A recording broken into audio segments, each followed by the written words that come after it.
2 Corintios capítulo 1 del 12 al 14.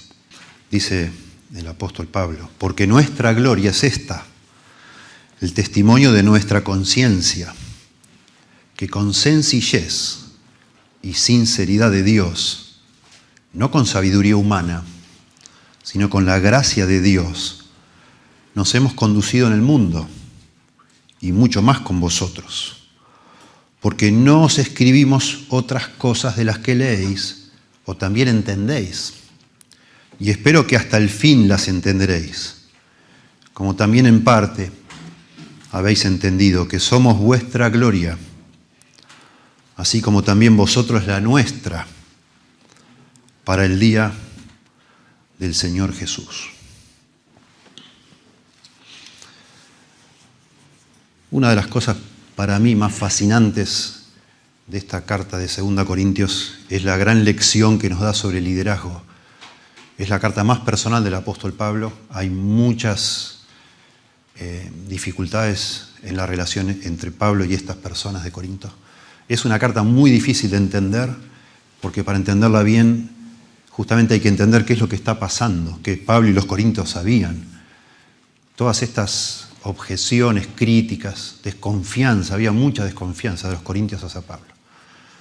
Y entonces en la manera que Pablo va manejando todo esto, para nosotros es un tremendo ejemplo de cómo manejarnos en la vida, en las relaciones que implican cierta clase de liderazgo. Y la verdad es que todos tenemos relaciones que implican liderazgo. Bueno, los que estamos al frente de una iglesia, por supuesto, tenemos que liderar la iglesia. Los que somos papás y mamás tenemos que liderar a nuestros hijos. Y a veces, según el trabajo que uno tenga, tiene que liderar personas, ¿verdad? Y no es fácil. Que un pecador lidere a otros pecadores no es nada fácil. Es un desafío monumental, dificilísimo, porque somos torcidas las personas. Los motivos de nosotros liderando a veces no son sinceros, no son genuinos, son ególatras, alimentan, a veces queremos utilizar a las personas que están bajo nuestro cuidado en lugar de servirlas y edificarlas. Y viceversa, a veces las personas que son lideradas tampoco son corderitos, también tienen malas intenciones y también se rebelan y su orgullo se resiste a que otro le diga lo que tiene que hacer. Entonces, toda esta dinámica es muy, muy complicada y, por supuesto, genera un montón de dificultades, todo el tiempo, todo el tiempo.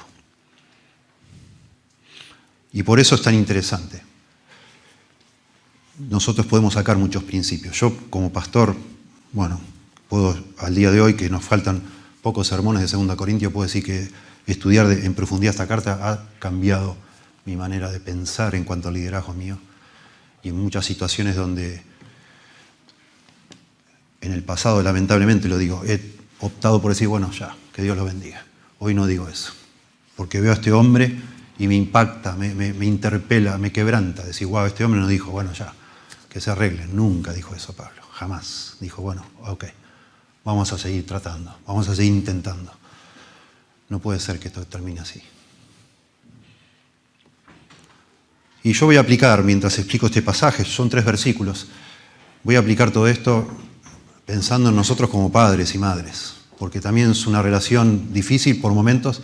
Cuando los nenes son chiquititos, más o menos, hay dificultades, no digo que no. Pero cuando llega la adolescencia es tremendo. Tremendo, porque ese pecadorcito se hizo un pecador grande y resiste, digamos. Resiste al liderazgo de los padres y pone a prueba a los líderes, que son sus papás.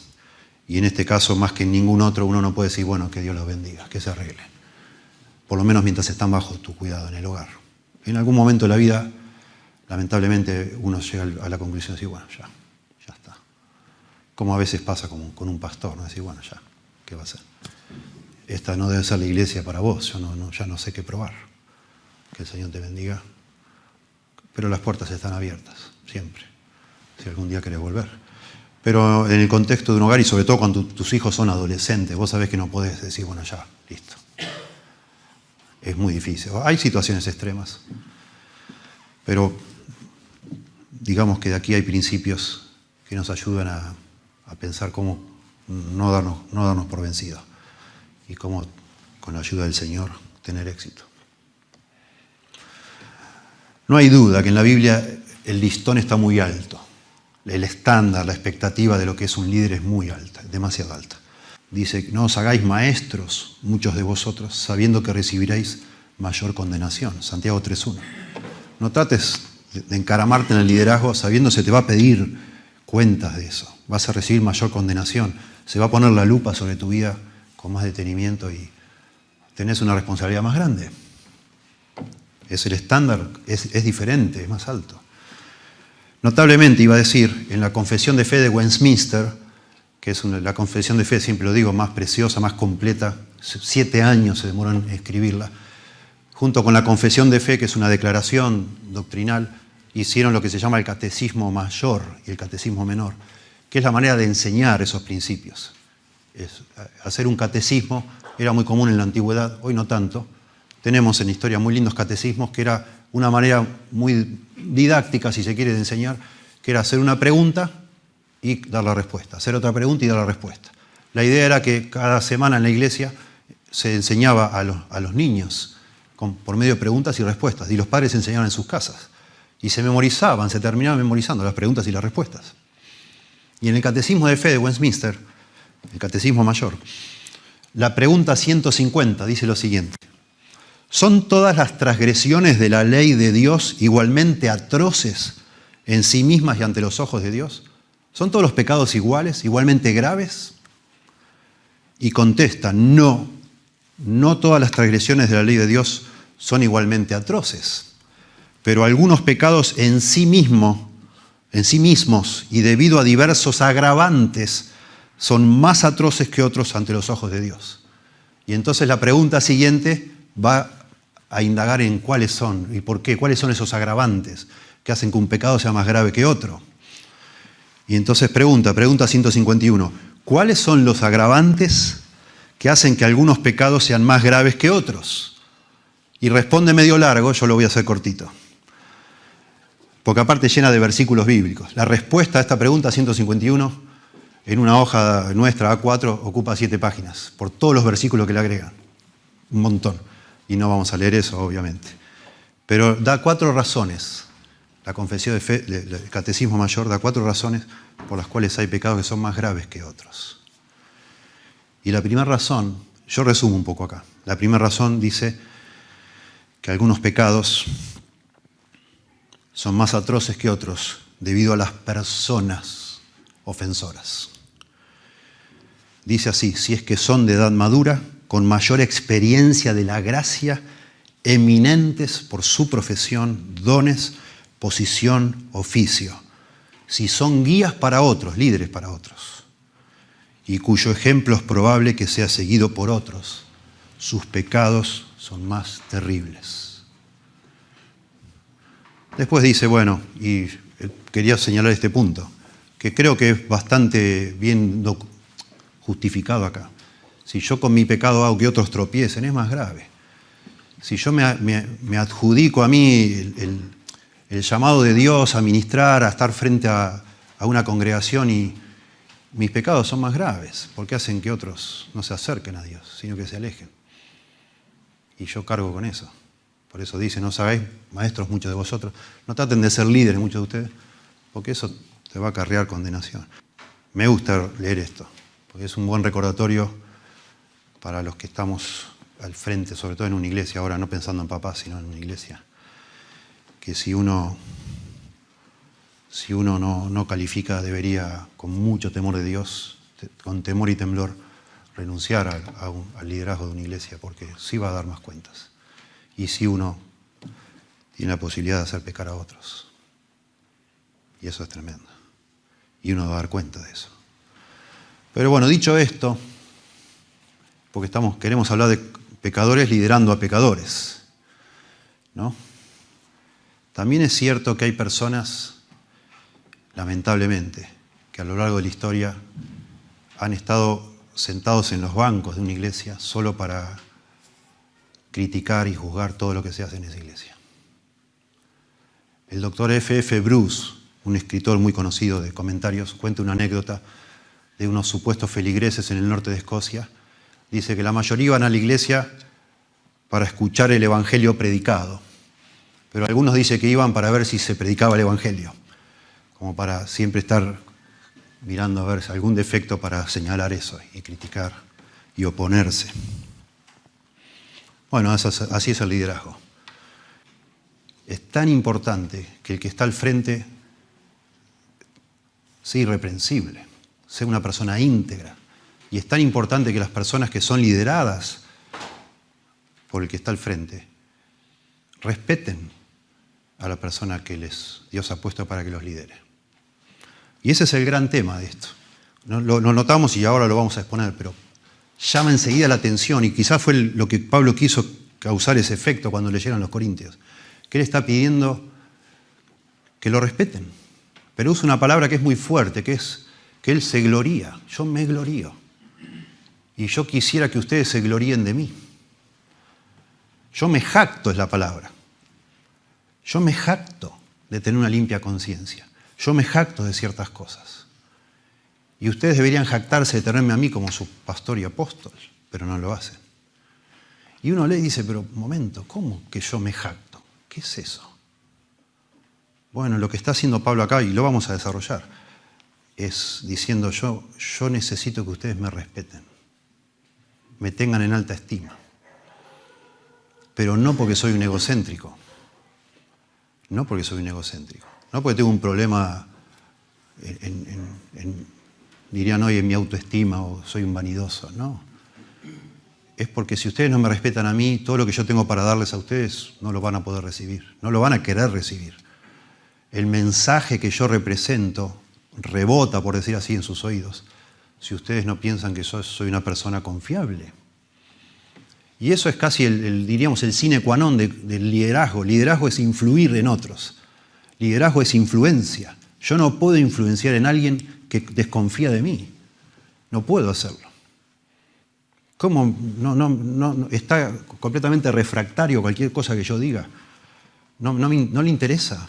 De hecho, en su corazón anida no solo sospechas en cuanto a mí, sino hasta oposición, resentimiento muchas veces.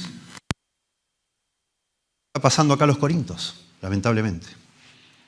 Y Pablo no dice, bueno, que el Señor los bendiga, ¿qué va a hacer? Tengo otras iglesias que me quieren, y bueno, si esta no me quiere, ¿qué va a hacer? No lo dice ese Pablo. Porque él es responsable delante de Dios, de decir, bueno, no puede ser. Si yo me abro de acá, todos estos falsos apóstoles que ya estaban presentes se quedan con esta iglesia y van a hacer desviar a toda esta gente. Yo no puedo, y es una tensión acá, yo no puedo decir, bueno, no corresponde que yo me haga respetar por ellos. Si no se dieron cuenta quién soy yo y qué represento, y bueno, me tengo que ir. Y dice, no. Y les escribe para decir, hey, respétenme, yo soy digno del respeto de ustedes. Ustedes tendrían que estar orgullosos de mí, dice Pablo. Y vos decís, no puede un apóstol decir eso. Sí puede, y sí lo hace. Y me gusta desde el principio mencionar la conexión acá, porque meditando mucho en esto, digo, bueno, la verdad es que para que yo sea un buen padre, usted una buena madre, sus hijos deberían respetarlo a usted. Claro que sí. Si no, ¿cómo van a recibir lo que usted les tiene que enseñar, les tiene que dar? Si no hay esa relación de respeto, de admiración. Fíjense en 1 Timoteo capítulo 3, verso 4. 1 Timoteo capítulo 3, verso 4. Está hablando de los requisitos para ser un anciano. Y entre ellos dice que gobierne bien su casa, que tenga a sus hijos en sujeción con toda honestidad. Esa palabra honestidad no es la traducción más acertada, creo yo, es la palabra semnotes, que da la idea de dignidad, respeto, admiración. Y lo que implica allí es que el padre tiene que lograr que sus hijos se sujeten a su liderazgo sin dejar de admirarlos. Así demuestra un candidato a ser pastor, que Timoteo tiene que evaluar, que es capaz de liderar en una iglesia si logra que sus hijos, que saben todo acerca de él, que lo conocen perfectamente, logra que estén sujetos a él pero no a la fuerza, no oprimidos, no porque les ponen un pie en la cabeza, sino a la vez que ellos lo respetan, también lo admiran, lo aprecian y están orgullosos de su papá. Esa es la idea de semnotes. Semnotes. En griego, semnotes. Se va a reír Jonathan con lo que voy a decir, pero en latín la palabra es gravitas. Nos reímos nosotros porque nuestro pastor Henry Tolopilo, allá en Estados Unidos, le gusta usar mucho esa palabra, gravitas. Anótenla y búsquenla después en internet. Gravitas. Gravitas. Esa es la idea de gravitas, es una persona que inspira respeto. No sabes bien por qué, pero lo respetás. Eso es lo que debe ser un líder. Y esa debería ser la relación nuestra con nuestros hijos. Y eso no es para nada fácil. Porque llega una edad donde todo cuestionan. Donde dudan de todo. Donde cuestionan nuestras intenciones, todo. Porque ellos son pecadores y nosotros también. Y entonces, ¿cómo se hace? Porque obviamente que yo no, en mí mismo, yo no soy admirable. El que es admirable, el único admirable acá es el Señor Jesucristo, ¿verdad? Nosotros no lo somos. ¿Y cómo vamos a ser nosotros? ¿Cómo podemos nosotros, los líderes de esta iglesia, inspirar en ustedes admiración por nosotros, lo cual sería sano, sin que eso se desdibuje, se distorsione en una relación ególatra, en una cosa que no corresponde? Y lo mismo vos en tu casa, con tus hijos. Bueno, en ese sentido yo creo, toda la carta, no solo esta porción, toda la carta de 2 Corintios es tan preciosa y valiosa, porque Pablo es un hombre humilde. Él no tiene un problema de personalidad, ni está queriendo edificar su propio reino, su buen nombre, no le interesa. Él ha muerto a sí mismo y quiere realmente servir a Cristo, pero entiende que este elemento tiene que estar. Y entonces, después que ha hablado del sufrimiento, que tiene mucho que ver con esta falta de respeto de los corintios, como ya hemos explicado, acá hay muchos elementos. Vamos a concentrarnos un poco acá y al final volvemos a nosotros en nuestras relaciones. Acá hay muchos elementos, que parece como que se armó la tormenta perfecta y se combinan para que esta gente desconfíe mucho de Pablo. Primero dijimos el tema de que Pablo siempre estaba sufriendo y para ellos, en su manera de pensar, era como una cosa incoherente, que este hombre que hablaba del evangelio, de la salvación, de la victoria de Dios, incluso sobre la muerte, siempre estaba casi muriéndose, a punto de morir. No puede ser. ¿Cuál es la victoria? No parece que la mano de Dios esté sobre él. Y entonces desconfiaban del apóstol Pablo. Y Pablo no se rinde porque dice, no, momento, si ellos no entienden lo que significa la cruz, no solo para salvar, sino también es una manera de vivir. Nosotros tomamos la cruz cada día y seguimos a Cristo. Si ellos no entienden esto, tampoco entienden nada, no entienden lo que es la salvación, no entienden a Cristo.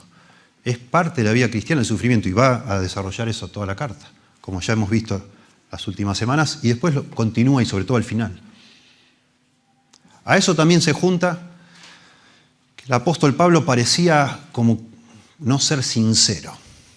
¿Por qué? Porque él escribía cartas aparentemente muy duras, muy fuertes, y cuando estaba en presencia él era muy manso y débil, se presentaba de manera débil. Y eso empezó a algunos a hacerles pensar, bueno, este hombre, ¿cuál es el verdadero Pablo? ¿El que escribe las cartas o el que habla así medio débil y humildón? Y empezaron a sospechar que no era sincero. Y a esto se suma la presencia de falsos maestros que toman todos estos elementos y los agrandan, los agigantan, metiendo el dedo ahí diciendo, noten, este hombre no es genuino. Cuando viene acá se hace el humildón porque él quiere el dinero de ustedes. Él no los quiere ofender. Él por eso viene y por eso dijo que va a volver a venir. Él va a venir a buscar dinero acá. Y sí fue a buscar dinero. Y lo explica el capítulo 8 y capítulo 9. Pero no para él, sino para la iglesia de Jerusalén. Y a eso se suma que Pablo les prometió, y eso es lo que está en juego acá. Y la próxima vez que prediquemos se va a aclarar más, pero lo que está en juego acá en la introducción, aparte del tema del sufrimiento, es que Pablo les prometió que iba a ir a estar con ellos, una visita larga les prometió. Noten la página anterior, 1 Corintios, capítulo 16. 1 Corintios, capítulo 16, que es la anterior carta. Pasó un año entre esta carta y la segunda, entre 1 y 2 Corintios. Note 1 Corintios 16, 5. Iré a vosotros cuando haya pasado por Macedonia, pues por Macedonia tengo que pasar. Él está en Éfeso en este momento, cuando escribe esto. No sé si tienen en mente el mapa, pero Éfeso está donde hoy es Turquía, Macedonia está donde hoy es Macedonia, que es cruzando el mar o yendo por tierra dando una vueltita, y Corinto está más abajo, casi enfrente a Éfeso, pero pasar por Macedonia significaba ir por tierra, pasar a Macedonia y bajar a Corinto. Y entonces dice, iré a vosotros cuando haya pasado por Macedonia, pues por Macedonia tengo que pasar. Y podrá ser que me quede con vosotros o aún pase el invierno para que vosotros me encaminéis a donde haya de ir. Porque no quiero veros ahora de paso. No quiero una visita corta, dice Pablo. Pues espero estar con vosotros algún tiempo. Bastante tiempo es la idea. Si el Señor lo permite. Pero estaré en Éfeso, allí estaba cuando escribí esta carta, hasta Pentecostés. Bueno, nunca hizo esto Pablo. No lo hizo. Esto que les dice al finalizar no pasó. Y lo va a explicar más adelante, ahora en los próximos versículos. Entonces esto también dijeron, no, un momento, este hombre no solo vive siempre sufriendo, no solo parece dos personas en una porque escribe de una manera, después habla de otra, sino también promete cosas y nos cuentea. No, nada que ver, cambió de plan, no hizo nada de esto. Sabemos por la historia que sí Pablo los visitó, pero no largo, cortito, y fue una visita tremenda. Fue para confrontar a alguien que estaba en pecado y les ofendió y mucho. Y se fue, decidió que no era sabio en ese contexto y en ese ánimo, en ese estado de cosas, quedarse demasiado tiempo. Y se fue. Y ahora manda esta segunda carta para ver si está todo en orden, para como preparar su visita correcta, digamos, o ya con todo arreglado. Pero bueno, se metieron entre medio los falsos maestros y dijeron, no, este hombre, ustedes no pueden confiar en él. Este hombre no se maneja con la sabiduría de Dios. Este hombre hace planes, pero después los cambia, promete lo que no va a cumplir. Es un cuentero. No tiene un carácter íntegro. Y bueno, los corintios dijeron, no, sí, la verdad puede ser. Miren, tienen razón ustedes. Ahora que lo pensamos bien, sí. Nos viene cuenteando hace rato este señor. Bueno, en ese estado, el mensaje de Pablo no iba a ser muy bien recibido. No iba a ser aceptado. Tremendo. Bueno, y a eso sumémosle, después se explica bien, yo creo, en el capítulo 7 de 2 Corintios, que Pablo ha sido duro con ellos. Pablo no era una persona que quisiera agradar a los hombres, como no debe ser ningún líder.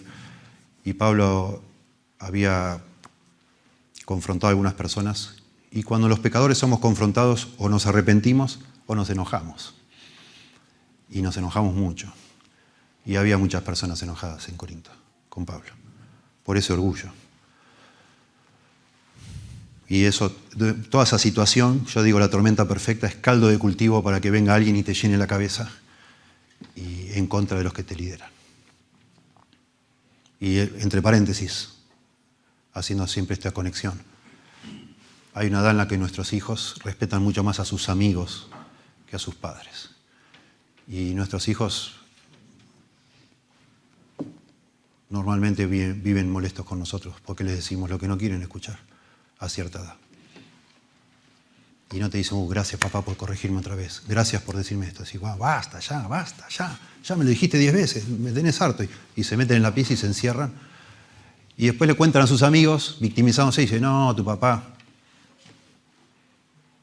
Yo me acuerdo una vez, siendo pequeño, siendo adolescente, yo iba a nadar a un club que no me quedaba cerca de casa y tomaba un colectivo de ida, un colectivo de vuelta.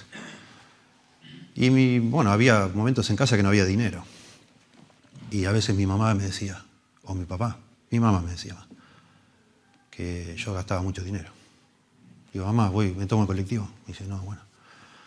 Y un día yo le conté a un amigo, y mi amigo me habló, me dijo, mi mamá, me dijo cualquier cosa, mi mamá, un amigo.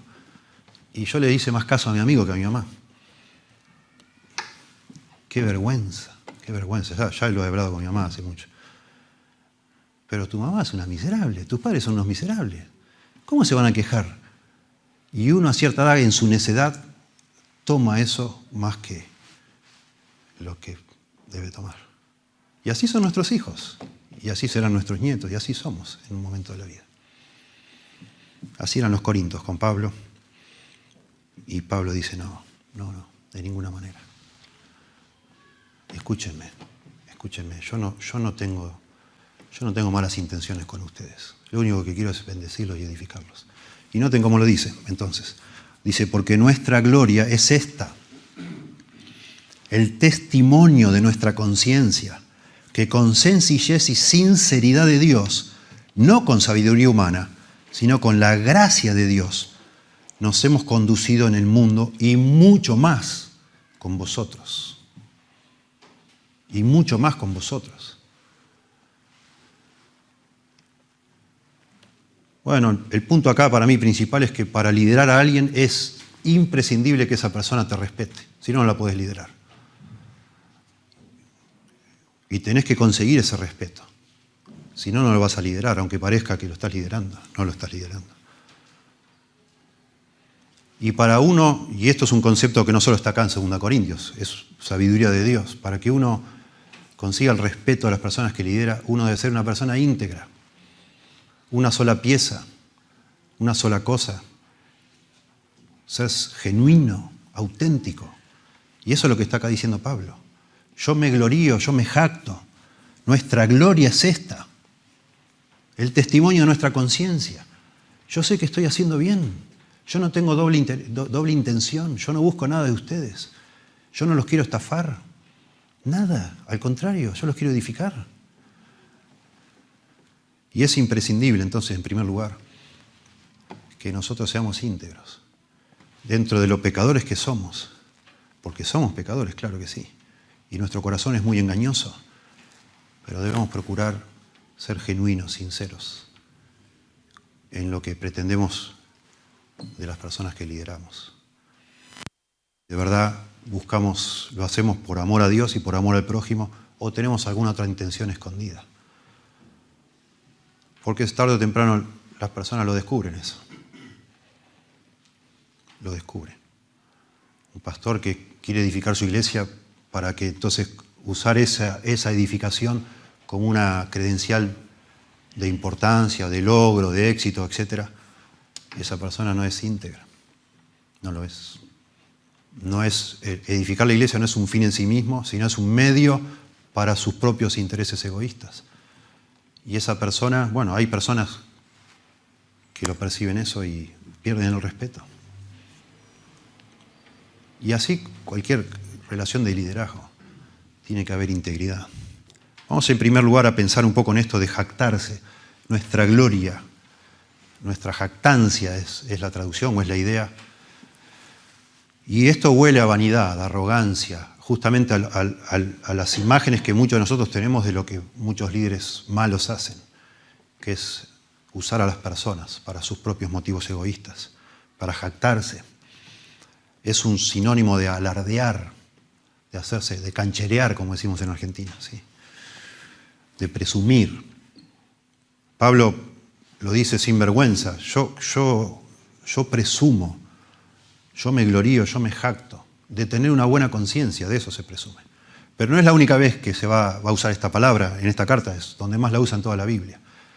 Porque de nuevo lo que él está haciendo no es un ejercicio de vanidad, sino es reclamando que es necesario que ustedes me admiren a mí, me respeten. A mí y a los que están conmigo, a los que Dios nos ha puesto para liderar. Los corintios sí eran afectos a la jactancia. Por eso peleaban, yo soy de Pablo, yo soy de Apolos, yo soy de Cefas. Claro que sí. Pablo por eso les dice en 1 Corintios 4, si lo que tenés lo recibiste, ¿de qué te jactás? ¿De qué te gloriás? ¿Por qué te haces el canchero? Si no es nada tuyo. Y todo el tiempo Pablo les está diciendo, no es buena vuestra jactancia, dice en 1 Corintios capítulo 5. Un poco de levadura leuda toda la masa. Ellos estaban jactándose de que amaban a un tremendo pecador ahí y no lo disciplinaban. O sea, los corintios tenían un problema con la jactancia. Y Pablo, justamente, para ministrar a ellos, les habla que eso no se debe hacer. Y ahora les dice, yo me jacto. ¿Y cómo es eso? Entonces, ¿en qué quedamos? ¿Está bien o está mal jactarse? Bueno, en este caso de nuevo Pablo, como mensajero, quiere establecer sus credenciales para que su mensaje no sea desacreditado. Y debemos de alguna manera aprender, de nuevo en nuestra relación, pensando ahora como líderes a las personas que lideramos, debemos aprender a, de alguna manera, inspirar ese respeto de una manera lícita. Y eso siempre tiene que ver con los propósitos de Dios. Con los propósitos de Dios. A los Gálatas le dice, yo no me glorío en nada, sino solamente en la cruz de Cristo, dice Pablo. De eso me glorío. Y Pablo, en un sentido, a veces, a los Corintios también, 1 Corintios 15:10, parece gloriarse. Dice, yo he trabajado más que todos ellos, dice Pablo. Pero no yo, sino la gracia de Dios conmigo, como recién cantábamos. No soy yo, sino Cristo en mí. Yo no me puse como apóstol, el Señor me llamó como apóstol. Yo no quise hacer esto, el Señor me impulsó y el Señor me está empoderando para hacerlo. Y lo tengo que hacer porque voy a dar un día cuentas a Dios. Y se jacta entonces, no en lo que Él es, en la carne, como si fuera, mira lo que hice, mira lo que soy, sino cada vez que lo hace, toma el cuidado de señalar a Dios, como hace acá, que habla de la gracia de Dios. Acabamos de leer. Dice en 2 Corintios 5:12, un poco más adelante, no nos recomendamos pues otra vez a vosotros. 2 Corintios 5:12. No nos recomendamos pues otra vez a vosotros, sino os damos ocasión de gloriaros por nosotros. Tremendo es esto. Para que tengáis con qué responder a los que se glorían en las apariencias y no en el corazón. Nos estamos recomendando, dice Pablo, por el motivo de darles a ustedes la ocasión de sentirse orgullosos de nosotros, de manera de defenderlos a ustedes de los que se glorían en las apariencias, que son los falsos apóstoles.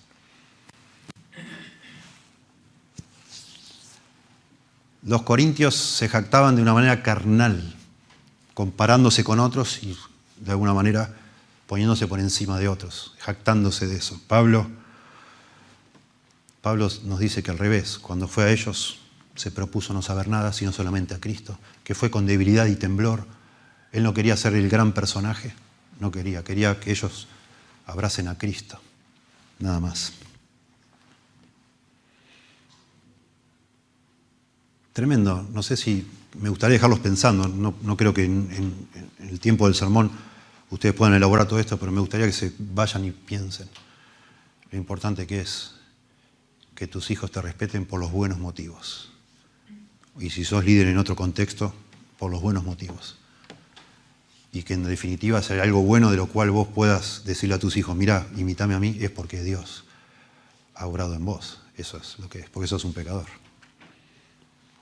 Ahora lo vamos a matizar con otro principio, pero es imprescindible que si vos vas a liderar a alguien, esa persona te respete. Y para que te respete, debe haber en tu vida debe haber integridad.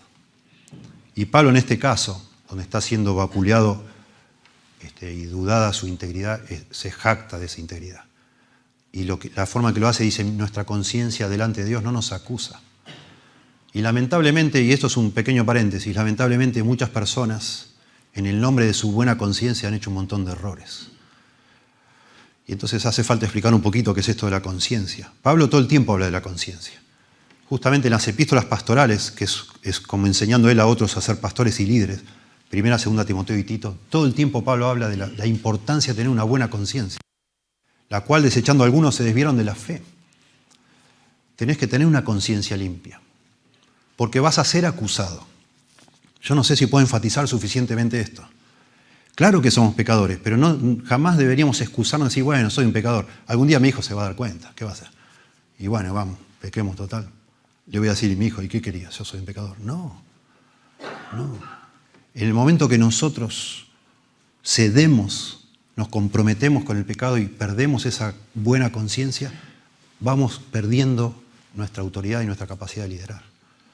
No que seamos suficientes en nosotros mismos, no que en mí mismo yo puedo lograr ser algo, pero tengo que hacer lo posible por tener el Espíritu Santo y por mi relación con Dios, tengo que hacer lo posible por ser lo que digo que soy o lo que se espera que yo sea. Ser consistente, que no haya una contradicción, porque eso enseguida nos drena nuestra capacidad de liderar a nuestros hijos o a quien sea que tengamos que liderar. Muy importante, y bueno, Pablo lo explica bien. Por supuesto, nuestro gran ejemplo es Jesucristo. Tremenda, la coherencia de su vida, tremendo. No le pueden encontrar ninguna inconsistencia. Tuvieron que mentir para condenarlo. Tuvieron que juntar testigos falsos para que lo pudieran condenar, porque no los halló jamás nada. Ni en su boca, dice, engaño, nada. Las personas que saben liderar están todo el tiempo evaluando, tratando de darse cuenta, de discernir si las personas que ellos están liderando los respetan o no los respetan. Yo lo he visto, observado, personas, pero no de una manera, de nuevo, vanidosa o egocéntrica, sino de una manera sana, porque en cuanto uno detecta que una persona que está bajo su liderazgo, su corazón no está con uno, uno sabe que uno ya no puede ministrar a esa persona. Y así como los corintios estaban todo el tiempo tratando de leer entre líneas de qué es lo que estaba haciendo Pablo, Pablo, como buen líder, está tratando de leer entre líneas qué es lo que está pasando en el corazón de los corintios. Y él puede identificar que hay personas en esa iglesia que su corazón no está con él. Y la manera en que lo sabe cualquier líder es que esa persona no es agradecida, esa persona no valora, esa persona no, la retroalimentación que recibe el líder es nada, es silencio, es desprecio muchas veces. Y lo es. Y no es que Pablo o que cualquier líder esté necesitando eso para sentirse realizado. Es que eso genera una preocupación porque dice, wow, esta persona, cualquier cosa que yo diga, no le entra. No le entra. Porque me doy cuenta que no está. Está de cuerpo presente, pero su corazón no está acá. Su mente no está acá. Y entonces mi ministerio a esa persona lo único que puedo hacer es orar. Y bueno, en seguir confiando que algún día la palabra le va a llevar al punto de humillarse ante el Señor. Y nosotros, de nuevo, haré todo el tiempo esta conexión, pero nosotros con nuestros hijos hay momentos que sentimos que su corazón no está con nosotros. Es quebranta un papá, una mamá, ni hablar, sobre todo una mamá, yo sé que quebranta mucho. Parece que se molestan. Están en la mesa y no están en la mesa. Están en el auto y no están en el auto. Y vamos a visitar a alguien y su mente no está en ese lugar, está en otro lado. Y están como soportando. Bueno,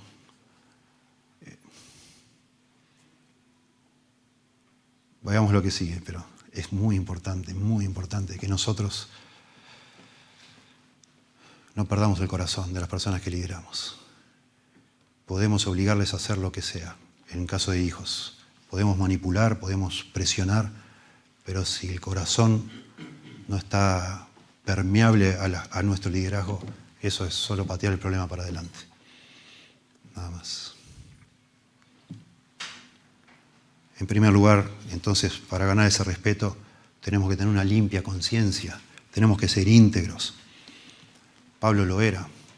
Por la gracia de Dios soy lo que soy, dice 1 Corintios 15:10, y su gracia no ha sido en vano para conmigo, antes he trabajado más que todos ellos, pero no yo, sino la gracia de Dios conmigo.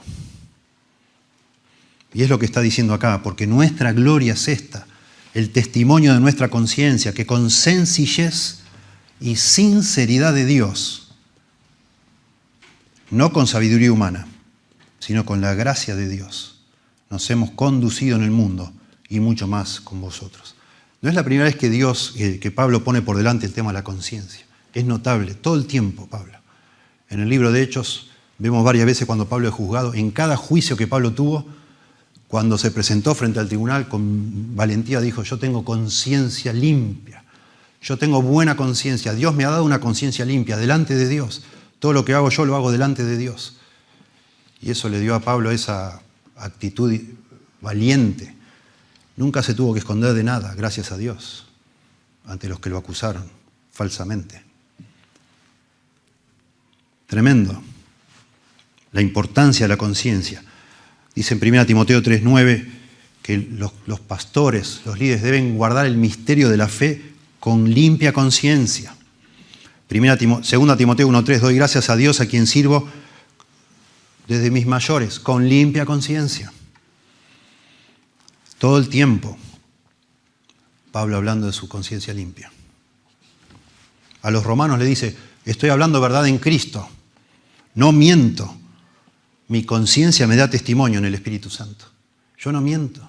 A los tesalonicenses, que también lo acusaron, había gente que lo acusaba falsamente, de que él lo hacía todo por dinero. Dice, no, yo les hubiera dado mi propia vida. Ustedes saben, yo estuve ahí, ustedes saben lo que yo soy. Ustedes lo saben muy bien. El problema, como yo decía, hay gente que alega que hace las cosas con buena conciencia, pero el problema es que nuestra conciencia, es algo por supuesto que Dios nos ha dado, nuestra conciencia no genera el criterio para evaluar las cosas. Solamente utiliza el criterio que ya tenemos. Mi conciencia a mí me acusa usando mis valores, mis convicciones, o me afirma. Pablo dice, en mi conciencia estoy limpio, estoy bien, soy sincero.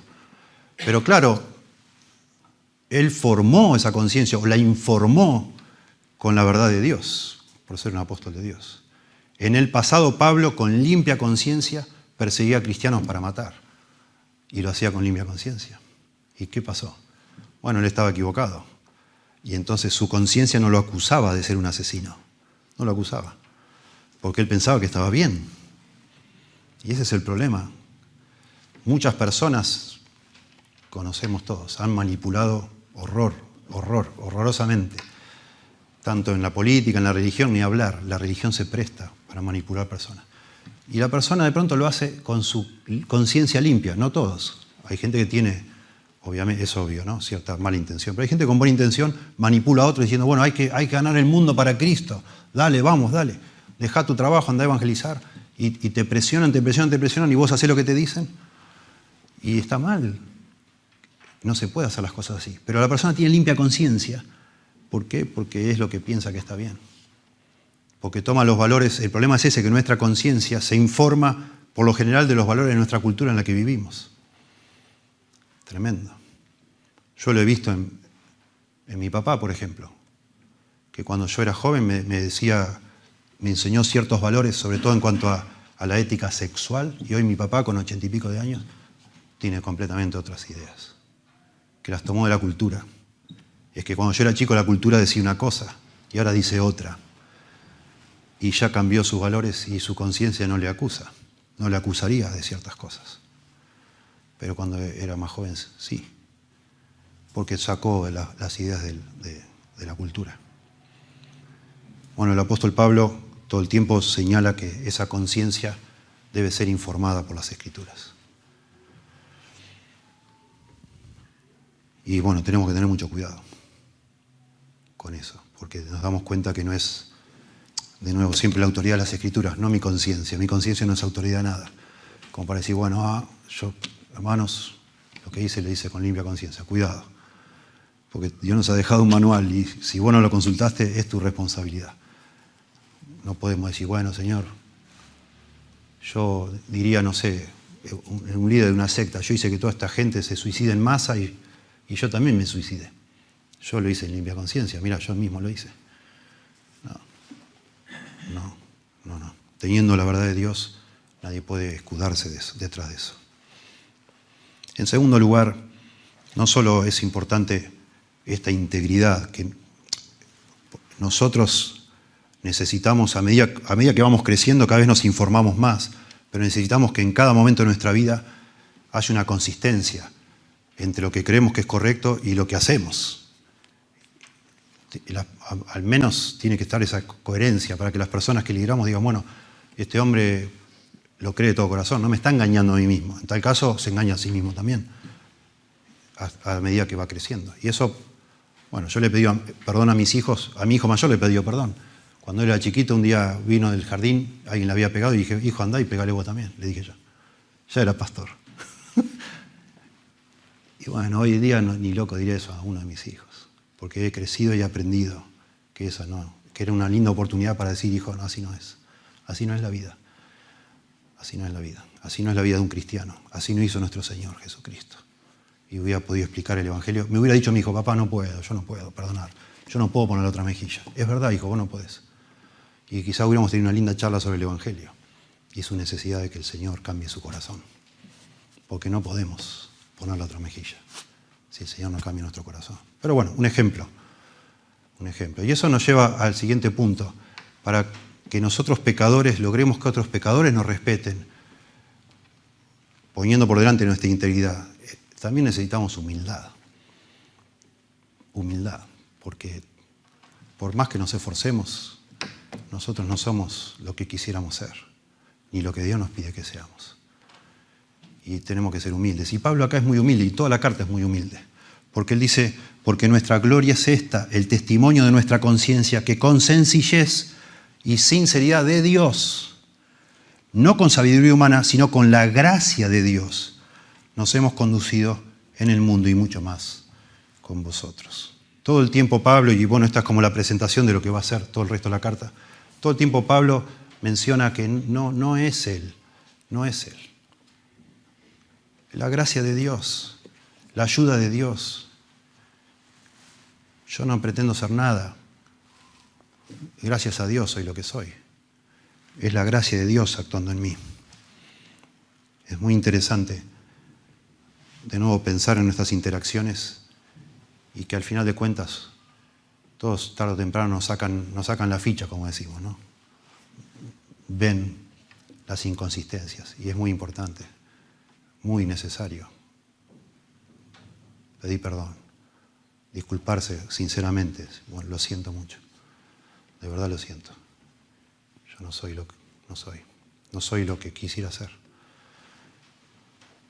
Y eso tiene el efecto, cuando uno se arrepiente, se humilla como corresponde, tiene el efecto otra vez de limpiar esa sospecha de duplicidad. Decir, bueno, entiendo. Perdóname, hijo, yo no, en ese momento cuando te dije que vayas y le pegues, yo cometí un error, una locura. ¿Cómo te voy a decir eso? Pero no solo te lo dije a vos, yo de pronto así actuaba, ¿no? Cuando alguien me debía dinero iba y le tiraba la puerta abajo. Yo hacía lo mismo. Ahora no lo hago más, hijo. No lo hago más. La importancia de ser irreprensibles, como dice la Biblia. Estamos en una cultura donde se habla de liderazgo más basado en la personalidad, en tus dones, tu carisma, tu habilidad para hablar. Eso no es bíblico. La capacidad de liderar en la Biblia no tiene nada que ver con tu presencia física, con ninguna técnica que hayas aprendido, ni un cursito que te tomes, sino tiene que ver con tu carácter, con mi carácter.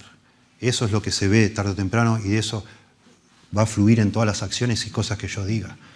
Y pedir perdón es una muestra de carácter y de humildad. Decir, me equivoqué, lo siento, sobre todo con tu familia, ni hablar, que saben todo, ni hablar. Eso muestra de verdad de qué estás hecho, qué es lo que hay dentro de tu corazón. Y muestra la realidad, sos un pecador. Es la única manera de yo, pecador, lograr el respeto de otros pecadores, es que cuando yo peco, enseguida, rápidamente, reconozco y me arrepiento frente a los demás. No importa, no es que es rebajarse ante los demás y que no, al contrario, porque el liderazgo se basa en el carácter, es mostrar el carácter, y eso debería ser una práctica habitual en cada familia, que el líder de la familia, que debe ser el hombre, y la mujer es su asistente de alguna forma, que ambos estén rápidos, listos para reconocer y pedir perdón cuando hace falta, porque todo el tiempo ofendemos. Muchos ofendemos muchas veces, dice Santiago también. Ofendemos muchas veces, todo el tiempo ofendemos. El que no es varón perfecto, ¿se acuerdan? Santiago capítulo 3 también, todo el tiempo. Pablo acá habla también, dice acá, yo leo esto de entre líneas, esto de la humildad, dice que el testimonio de su conciencia habla de sencillez y sinceridad de Dios. Sencillez es sin doblez, sin cosas para esconder. Yo les mostré lo que soy, no hay otra cosa. Es mentira que yo escribo cartas de una manera y yo hablo de otra y cuando estoy presente soy otra cosa. Siempre soy el mismo. Por eso acá en el verso siguiente habla de los que leen y entienden. Es un juego de palabras. En el idioma original es muy similar, leer y entender.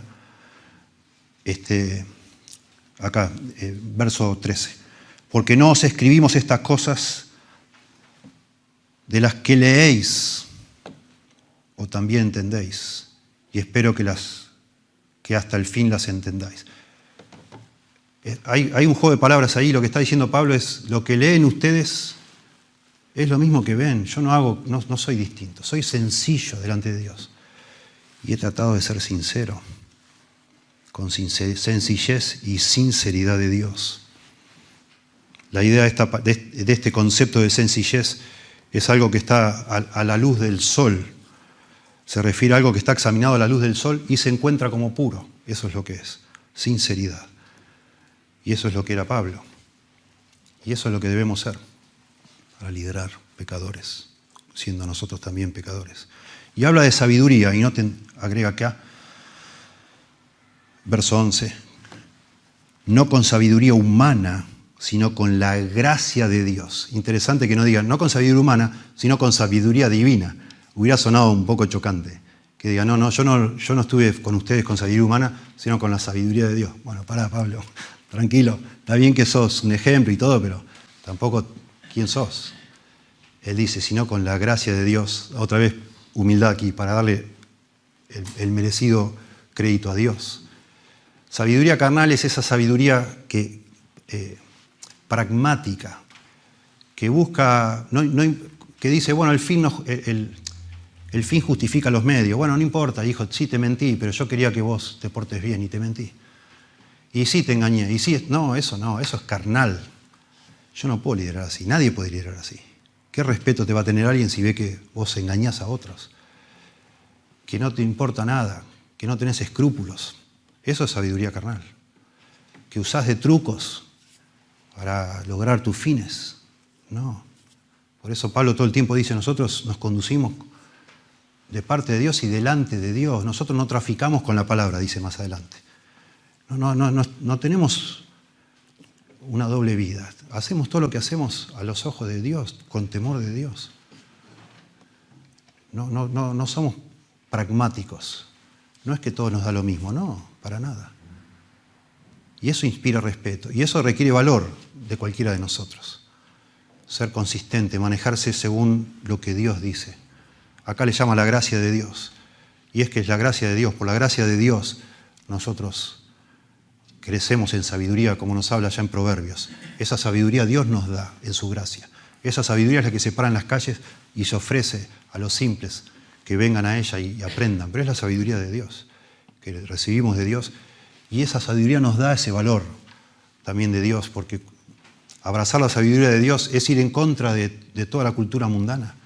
Y es pararse en contra de toda la corriente. Y eso se necesita la gracia de Dios también. Acá en casa vamos a hacer esto. Acá, esta iglesia, esto es lo que proponemos nosotros, esto es lo que creemos que Dios nos pide, y no importa lo que hagan otras iglesias.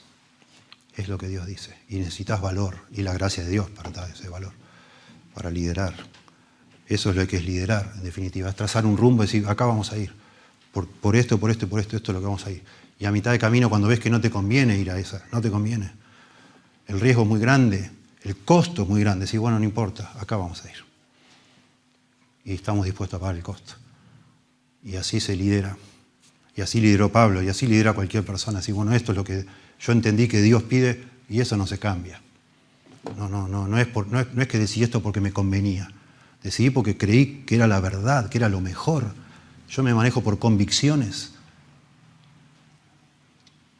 Estoy hablando como uno le diría a las personas que lideran, ¿no? Esto es lo que pensamos y no vamos a transigir y ya. Porque es lo que Dios pide. No es una sabiduría mundana. Le acusaban a Pablo de eso por haber cambiado sus planes. Y entonces, verso 13, y quiero llevar al 14 y la conclusión de esto. Porque no os escribimos otras cosas de las que leéis, o también entendéis, dice Pablo. Y espero que al fin las entenderéis.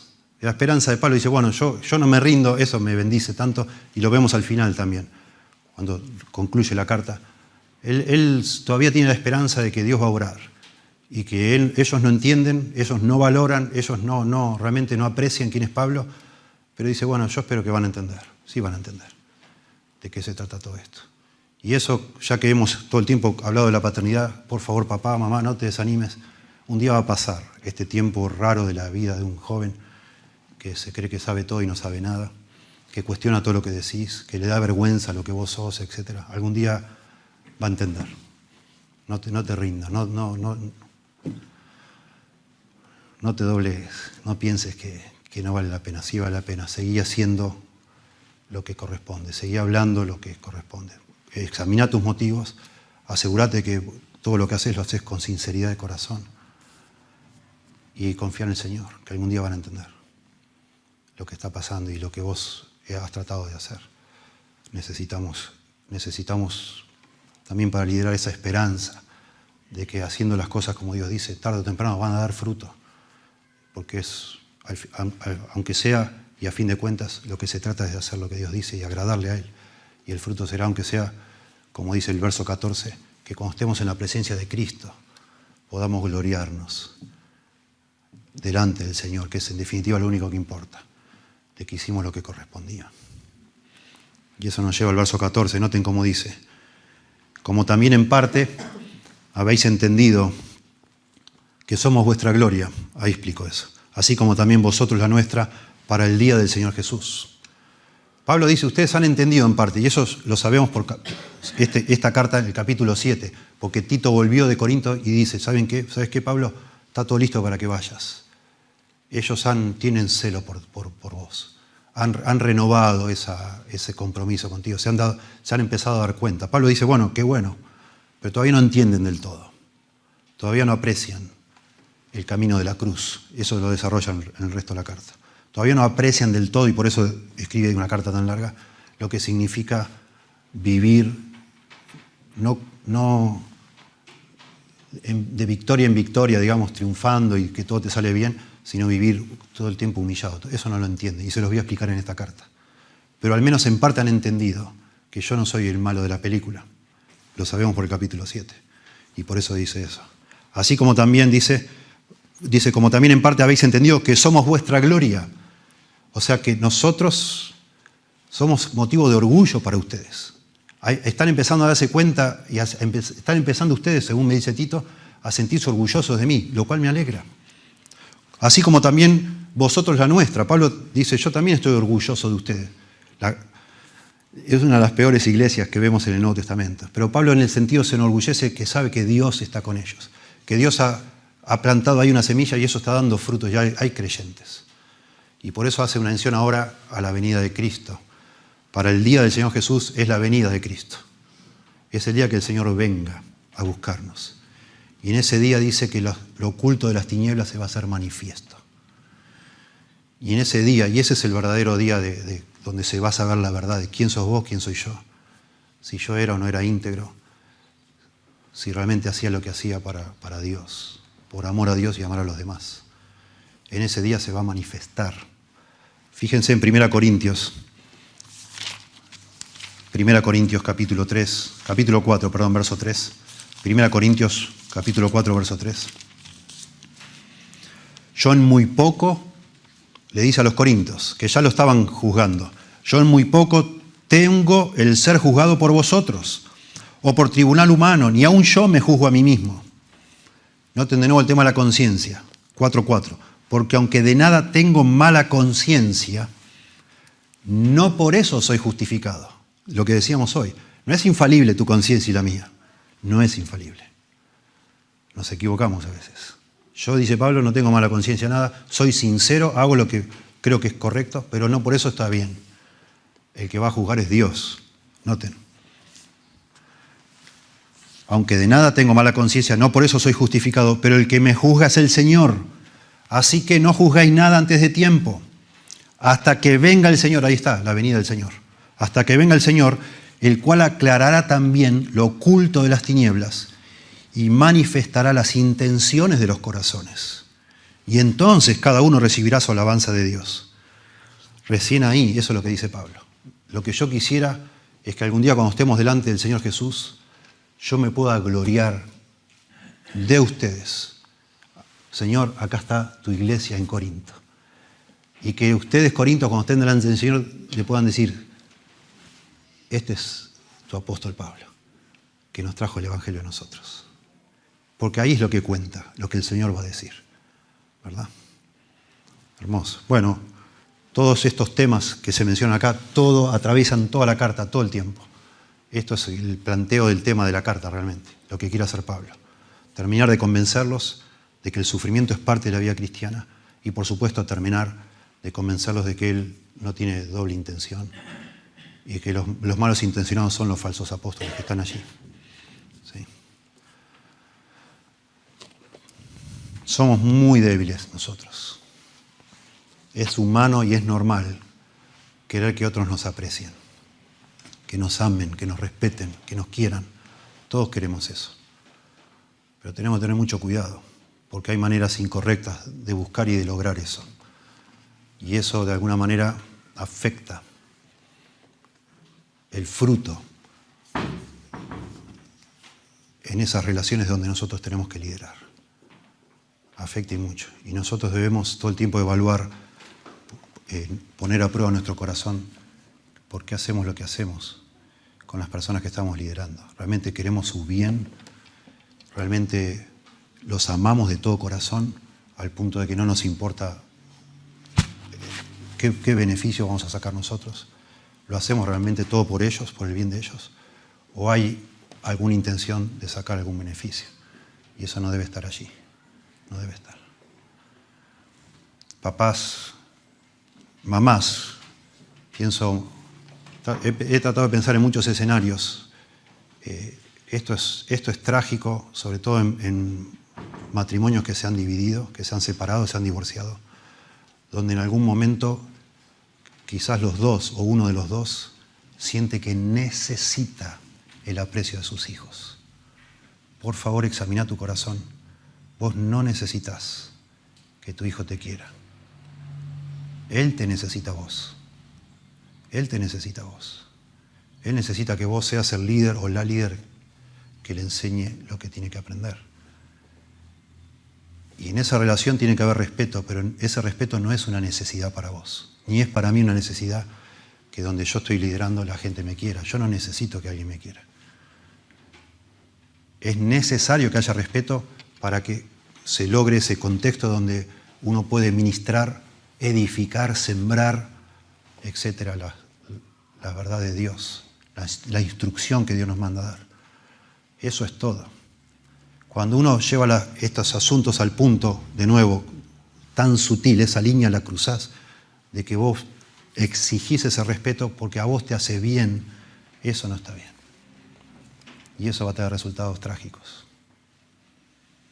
Y a veces, lamentablemente, nosotros usamos a nuestros hijos como de una manera idólatra para satisfacer algo que nosotros queremos. Y eso siempre sale mal. Siempre sale mal. Bueno, no hay más para decir, pero es suficiente. Lo que se tiene que decir siempre al final de algo así es que gracias a Dios que todos los errores que hemos cometido, el Señor los puede perdonar. Porque hay perdón en el Señor, ¿no? Y así como yo he dicho barbaridades a mis hijos, y a veces no he sido el ejemplo que yo hubiese querido, el Señor me ha perdonado. Y a vos te puede perdonar, ¿verdad? Y que el Señor nos dé sabiduría de acá en más, según la edad que tengan nuestros hijos, para ver de qué manera podemos ganar su corazón de una manera sana, no egocéntrica, para poder, si Dios quiere todavía, sembrar algo en sus corazones. Digo, si ya son grandes, ¿no? Sería muy bueno, sería muy importante ver la manera en que vos tengas acceso al corazón de tus hijos, aunque ya sean grandes, pues quizás de esa manera Dios te pueda todavía usar en su vida. Pero si tu hijo todavía está en tu hogar, sí o sí tenés que tener su corazón. Lo tenés que tener. Si está en tu casa, lo tenés que tener. Y quizás la respuesta sea la humildad. La manera de empezar, resetear todo y empezar de nuevo, si es que todo está muy mal, es por medio de la humildad. Y es sentarte con tu hijo y hablar de la viga de tu ojo, no de la paja del ojo ajeno. y sentarte con sinceridad, decir, hijo, todo mal, y esto lo tenemos que, no puede seguir así.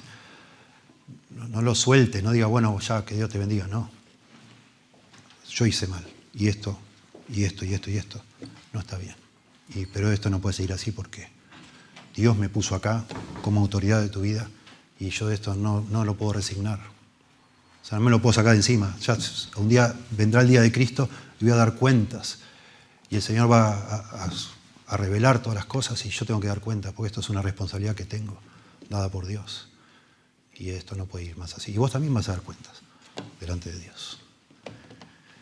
Y esto no puede seguir y vamos a arreglarlo.